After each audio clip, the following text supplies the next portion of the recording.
नमस्ते। ओवरव्यू में आपका स्वागत है। 3 विषय। पासपोर्ट नागरिकता का प्रमाण नहीं तो क्या जन्म प्रमाण पत्र, जन्म का प्रमाण पत्र भी नहीं रहेगा? दूसरा, अखिलेश यादव क्यों मोहन यादव के बयान के बचाव में खड़े हो गए? तीसरा, मोदी जी को ईरान से न्योता, अब साफ करना होगा कि इजराइल के दोस्त या ईरान के। इन तीनों विषयों पर बात करने से पहले हमेशा की तरह आपसे आग्रह, चैनल को सब्सक्राइब करें और अगर हो सके तो चैनल की मेंबरशिप भी ले लें। मेंबरशिप का मतलब कि एक छोटी रकम आपको हर महीने हमें मेंबरशिप के शुल्क के रूप में देना होता है, लेकिन अगर आप हर एक महीने का कमिटमेंट नहीं करना चाहते हैं तो एक बार एक मुश्त भी आप हमारा आर्थिक सहयोग कर सकते हैं। हमें आपके इस आर्थिक सहयोग की आवश्यकता है। जो जो जिस तरह का चैनल चला रहे हैं, जिस तरह से इसको स्टीयर करना पड़ रहा है, बहुत सी चीज़ें आपके साथ साझा नहीं कर सकते हैं। सरकार का जितना दबाव है, मिनिस्ट्री का जितना दबाव है, यूट्यूब से जहाँ से किसको चलाना है, किसको, वो सब दबाव अपनी जगह है। लेकिन मेरा आग्रह सिर्फ यह है कि अगर आप आर्थिक सहयोग हमें करेंगे तो फिर हमें चैनल चलाने में आसानी रहेगी। तो सबसे पहली बात, पासपोर्ट नागरिकता का प्रमाण नहीं तो क्या जन्म प्रमाण पत्र, जन्म का प्रमाण पत्र नहीं रहेगा? ये बात मैं इसलिए कह रहा हूं कि अभी 14 ये जो कल 14 पासपोर्ट सेवा दिवस था। एक तो मोदी जी के राज में सब सेवा हो गया था, एक पासपोर्ट सेवा दिवस था जिसमें मिनिस्ट्री ऑफ एक्सटर्नल अफेयर जो पासपोर्ट इशू करती है, जो संस्था, उसके जो मिनिस्ट्री थी, उन्होंने एक बड़ा लंबा चौड़ा आयोजन किया और उसमें बहुत सी चीजें उन्होंने बताई कि हम पासपोर्ट कैसे देते हैं, क्या देते हैं, क्या है क्या नहीं है। और उसी क्रम में ये, हालांकि इसको इस समय यहाँ कहने की कोई जरूरत नहीं थी, लेकिन जब बीजेपी कुछ भी कहती या करती है तो वो जिसको कहते हैं ना, वाटर टेस्ट करती है। उन्होंने ये साफ किया, जिसकी इस समय कोई आवश्यकता नहीं थी, कि passport is not a proof of citizenship. Passport नागरिकता का प्रमाण नहीं है। अब मूल बात यह आती है कि हम और आप जो भी पासपोर्ट लिए हैं, इसके बाद बहुत हो हल्ला मचा है, मैं उसको दोबारा रिपीट नहीं कर रहा हूं क्योंकि उससे आप, उन तथ्यों से अब तक आप भी वाकिफ हो गए होंगे, उन चीजों को आपने भी पढ़ लिया हो। पूरा विपक्ष, पूरी मीडिया, बहुत से लोग ये कह रहे हैं कि भाई फिर किसी को आप किसको मानेंगे? पैन को आप मानते नहीं हैं, आधार को आप मानते नहीं हैं, ड्राइविंग लाइसेंस को आप मानते नहीं हैं, अब आप कह रहे हैं पासपोर्ट को भी नहीं मानेंगे, तो आप मानेंगे किसको? अच्छा, कुछ डॉक्यूमेंट्स ये हैं जो आप सबका डॉक्यूमेंट मांगेंगे, अपना नहीं दिखाएंगे।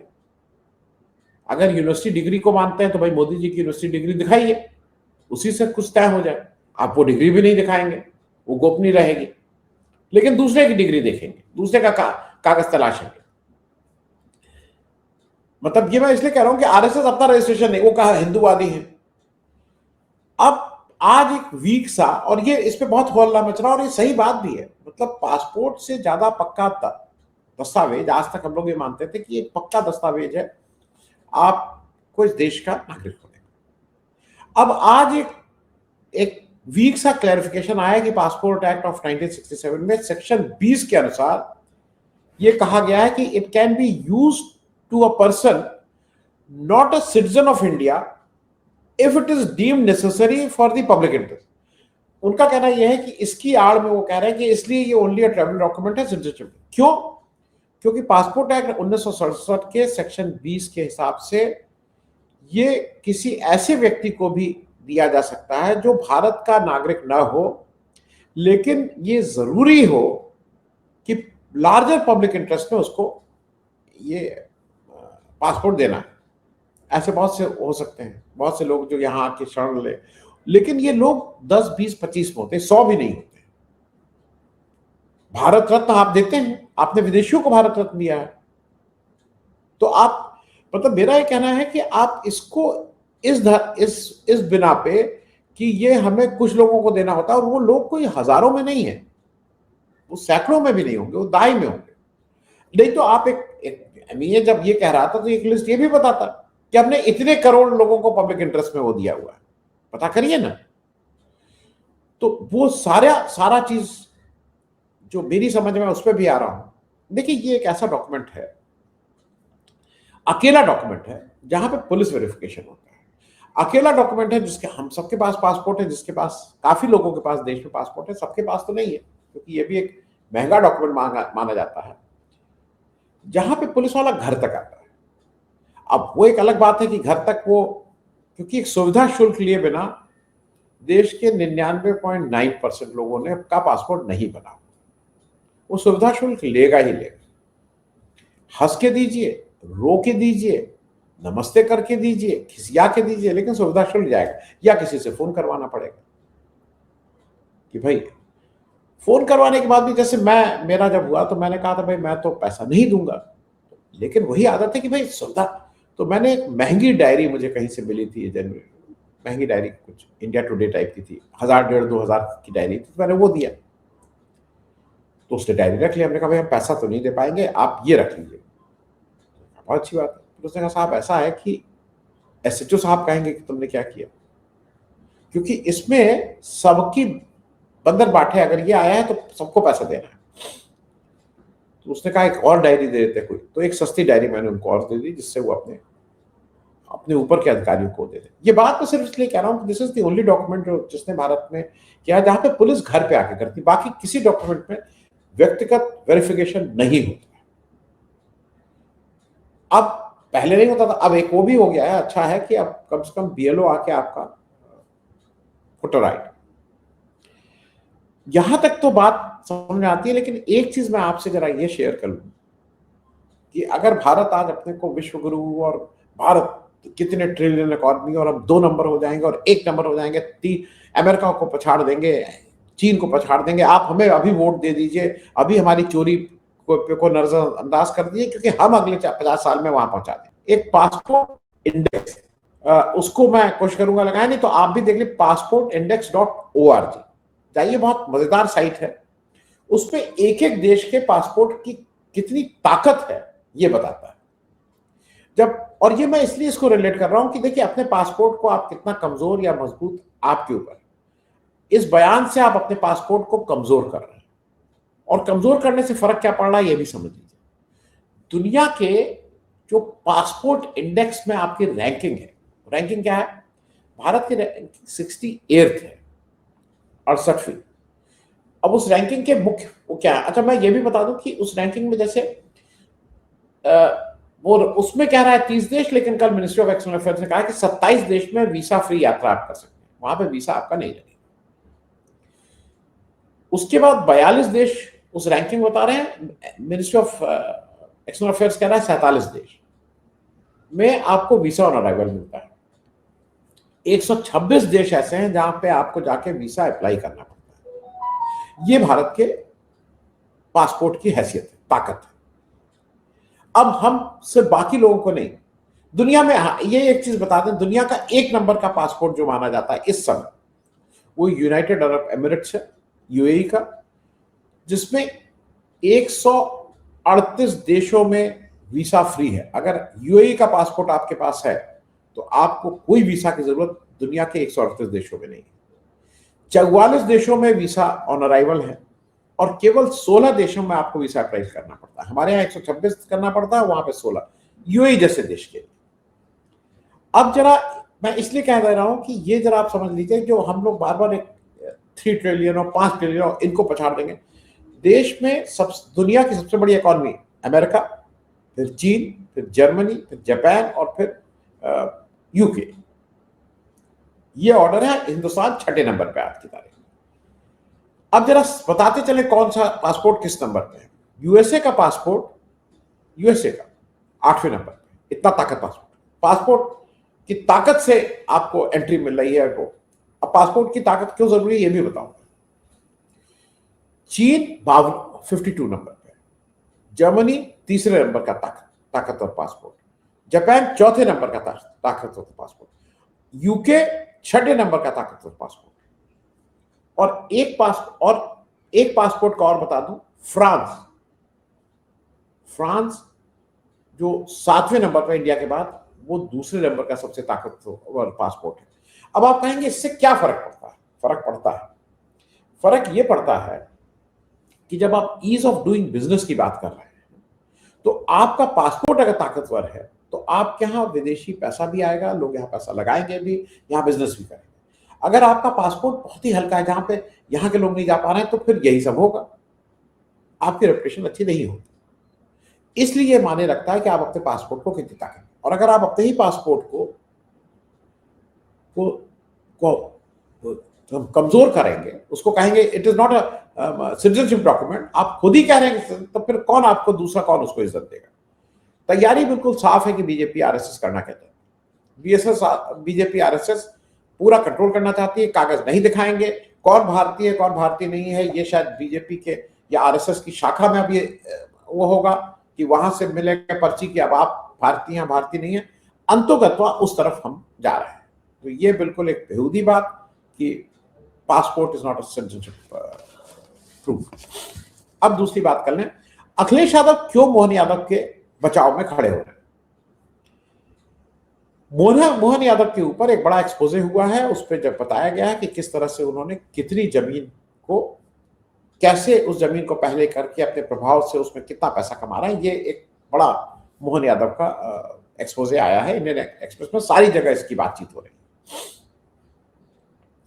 सरप्राइजिंगली अखिलेश यादव उनके पक्ष में खड़े हो गए। अखिलेश यादव के बड़े बयान हैं।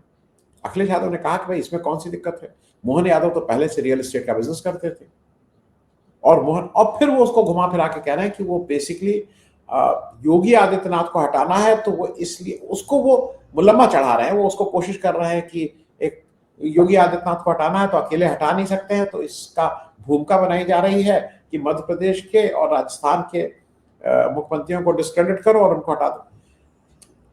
मालूम नहीं क्यों अखिलेश यादव जी आप भूल जाते हैं, बीजेपी को अपने मुख्यमंत्रियों को, वो योगी जी को छोड़ के, योगी जी को मैं भी मान, बाकी किसी को डिस्क्रेडिट करने की जरूरत नहीं है। बैठो बैठ गई, खड़े हो जाओ खड़े हो गए, चले जाओ चले गए।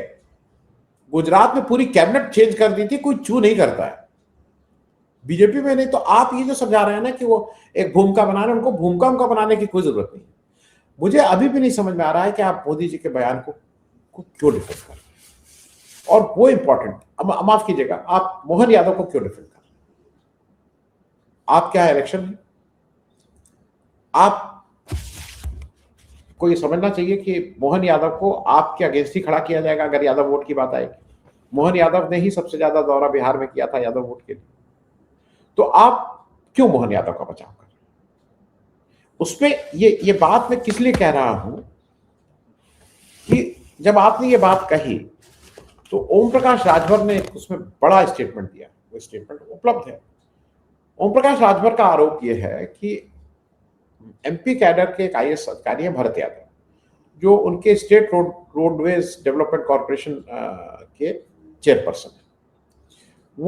वो चंद्रपाल यादव जी के दामाद हैं, जो समाजवादी पार्टी के पहले कोषाध्यक्ष रहे थे, पैसे वाले हैं चंद्रपाल यादव जी, और वो कह रहे हैं ये सारा कुछ वहीं से। और उन्होंने साफ साफ आरोप लगा रहे हैं आपके ऊपर। क्या आरोप लगा रहे हैं, वो दो आरोप लगा रहे हैं। वो एक आरोप लगा रहे हैं ये कि आपका और आपके परिवार का इन्वेस्टमेंट भी वहां पे हुआ है मोहन यादव जी के इस सब कार्यक्रम में, इसलिए आप इसको कह रहे हैं, नंबर एक। नंबर दो, वो ये भी आरोप लगा रहे हैं कि लखनऊ आगरा एक्सप्रेसवे में सफाई का जो परिवार था, आपका जो परिवार था, उसने उस सड़क बनने से पहले, जब वो अभी ड्राइंग बोर्ड पे था, अभी पब्लिक नहीं हुआ था, उससे पहले आप लोगों ने जमीन खरीद के उसको कई गुना दामों में वापस सरकार को बेचा। ये दो आरोप लग रहे हैं। वो ये भी बढ़ा रहे हैं कि आपने उस जमीन, उस सड़क, उस हाईवे के एक्सप्रेसवे को 30 किलोमीटर एक्स्ट्रा इसलिए बढ़ाया क्योंकि वो सफाई और कहां आपकी जहां जमीनें थी उससे होके जाना पड़ता। ये उनके आरोप है। एक चीज, आप मोहन यादव को डिफेंड कर रहे हैं कि भाई ये उनका रियल एस्टेट का कारोबार था। थोड़ा आप अखिलेश यादव जी ये भी ध्यान कर लीजिए, वो 2000 उनका जब ये रियल एस्टेट का कारोबार कब शुरू हुआ, 2003 में वो उज्जैन डेवलपमेंट अथॉरिटी के जब चेयरपर्सन नियुक्त हुए, उसके बाद उन्होंने ये सब काम शुरू किया है। उनके बाप दादा का नहीं ये काम था। उन्होंने उसके बाद कहीं ना कहीं उस डेवलपमेंट और इस तरह के विभागों में, उज्जैन डेवलपमेंट अथॉरिटी, ये ट्रेवल टूरिज्म, इस तरह के उसमें रहे हैं जहां पे उनको ये करने का पता पहले से रहता है, और इसी यही तो उनके ऊपर आरोप लग रहा है। अब अखिलेश जी को मुझे ऐसा लगता है कि इलेक्शन महीना है, आपको एक चीज सार्वजनिक रूप से एक बयान दे दीजिए, दूध का दूध पानी का पानी। आप ये कह दीजिए कि लखनऊ आगरा एक्सप्रेसवे में आपके परिवार, नहीं तो आप अपना, अपनी पत्नी, अपने पिता, ये हम 3 लोग, या हमारे परिवार का, क्योंकि आपका तो पूरा परिवार एक साथ, आपने सबको टिकट भी 5 लोगों को, आपने अपने परिवार, इनमें से किसी के भी परिवार का 1 एकड़ क्या 1 मीटर जमीन भी हमने आगरा एक्सप्रेसवे बनने के 2-4 साल पहले नहीं खरीदी।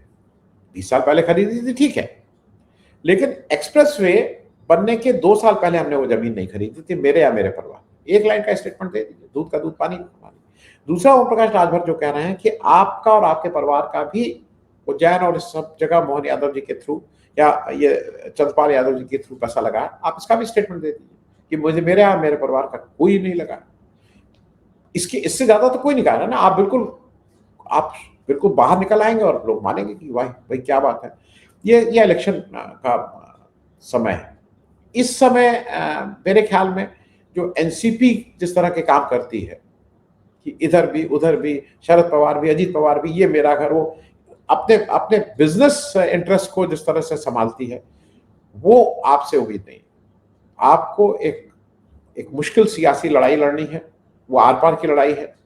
उसमें अगर आप कहीं ये खड़े हुए नजर आएंगे कि आप अपने किसी हितैषी या दोस्त मित्र या परिवार के किसी का बिजनेस इंटरेस्ट को प्रोटेक्ट कर रहे हैं, तो वो शायद चुनावी दृष्टिकोण से भी अच्छा नहीं रहेगा। अब आ जाते हैं तीसरी बात।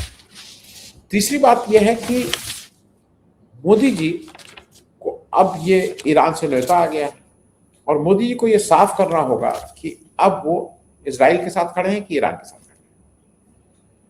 ईरान के जो प्रेसिडेंट मसूद पेजिशिकियान साहब हैं, उन्होंने एक ऑफिशियली उनके यहाँ से आया कि जो 28 फरवरी को जो अमेरिका और इजराइल ने मिलकर ईरान के ऊपर आक्रमण किया था, जिसमें उनके supreme leader Ayatollah Syed Ali खामनाई साहब शहीद हुए थे, उनका फ्यूनरल जो है, उनके जो अंतिम संस्कार है, वो जुलाई 3 से 9 तक होंगे और वो 3 शहरों में हो रहे हैं, तेहरान में, कौम में और मशहद में शायद दफनाया जाएगा उनको अल्टीमेटली, लेकिन इसका एक बड़ा आयोजन करना है।